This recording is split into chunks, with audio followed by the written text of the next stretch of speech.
তথ্যের অবাধ প্রবাহ ও গণমাধ্যমের স্বাধীনতা নিশ্চিত করা হবে। ফ্যাসিবাদী সরকার গণমাধ্যমের উপরও দলীয়করণ ও নির্যাতনের বোঝা চাপিয়েছিল। জনগণের তথ্যের অধিকার নিশ্চিত করতে আমরা প্রতিশ্রুতিবদ্ধ। তথ্যের প্রবাহে বিদ্যমান আইনি ও অন্যান্য বাধা অপসারণ করা হবে। মত প্রকাশের স্বাধীনতা বাধাগ্রস্ত করে এমন সব আইনের নিপীড়নমূলক ধারা সংশোধন করা হবে। ইতিমধ্যে এ ধরনের আইনগুলো চিহ্নিত করে এই প্রক্রিয়া শুরু করা হয়েছে। বিদেশি সংবাদকর্মীদের এদেশে আসার পর যে অলিখিত নিষেধাজ্ঞা ছিল, ইতিমধ্যে আমরা তা তুলে নিয়েছি। বিদেশি সাংবাদিকদের দ্রুত ভিসা দিতে সংশ্লিষ্ট কর্মকর্তাদের নির্দেশ দেওয়া হয়েছে। আমরা আশা করি পরিবর্তিত পরিস্থিতিতে গণমাধ্যম কর্মীরা নিরপেক্ষ সাংবাদিকতা চালিয়ে যাবেন। শিক্ষাক্ষেত্রে চরম নৈরাজ্য প্রতিষ্ঠিত করে গেছে বিগত সরকার। আমরা তার পূর্ণাঙ্গ সংস্কারের উদ্যোগ নেব। এটা আমাদের অন্যতম অগ্রাধিকার। আপনারা জানেন, দায়িত্ব গ্রহণের পর দ্রুততম সময়ের মধ্যে সকল শিক্ষা প্রতিষ্ঠান খুলে দেওয়া হয়েছে। শিক্ষার্থীদের জন্য সৃজনশীল, নিরাপদ ও ভীতিমুক্ত পরিবেশ নিশ্চিত করা আমাদের অঙ্গীকার। একই সাথে পাঠ্যক্রমকে যুগোপযোগী করার কাজও দ্রুত শুরু করা হবে।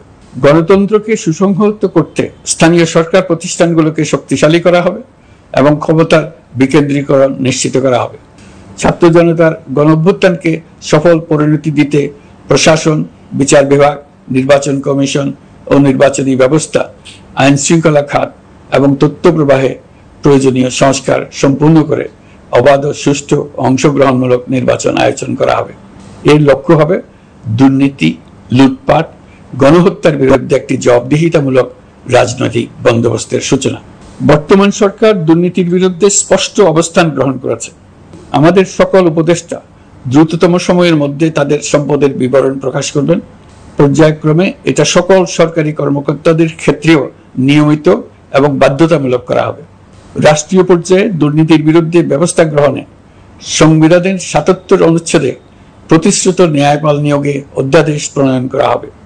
এবার কৃষি খাতের কথা একটু বলে। কৃষি নির্ভর বাংলাদেশে কৃষকের স্বার্থ যেন সুরক্ষিত থাকে, কৃষক যেন তার উৎপাদিত পণ্যের ন্যায্য মূল্য পায়, তা নিশ্চিত করা হবে। প্রবাসী শ্রমিকরা যেভাবে বৈষম্য বিরোধী ছাত্র জনতার আন্দোলনকে সমর্থন দিয়েছে, মুক্তিকামী জনগণ তা কৃতজ্ঞ চিত্তে স্মরণ করে। তাদের প্রতি সকল পর্যায়ে সম্মানজনক আচরণ নিশ্চিত করা হবে। বাংলাদেশের স্বাস্থ্য খাত অন্যতম দুর্নীতিগ্রস্ত খাত। জনগণের জন্য পর্যাপ্ত স্বাস্থ্যসেবা নিশ্চিত করার লক্ষ্যে স্বাস্থ্য খাতে প্রয়োজনীয় সংস্কার করা হবে। এই খাতে সংশ্লিষ্ট সকলকে জবাবদিহিতার আওতায় আনা হবে। হাসপাতালগুলোকে আধুনিকায়নের উদ্যোগ নেওয়া হবে এবং সেখানে সরকারি ডাক্তার সহ বিশেষজ্ঞদের নিয়মিত উপস্থিতি নিশ্চিত করা হবে।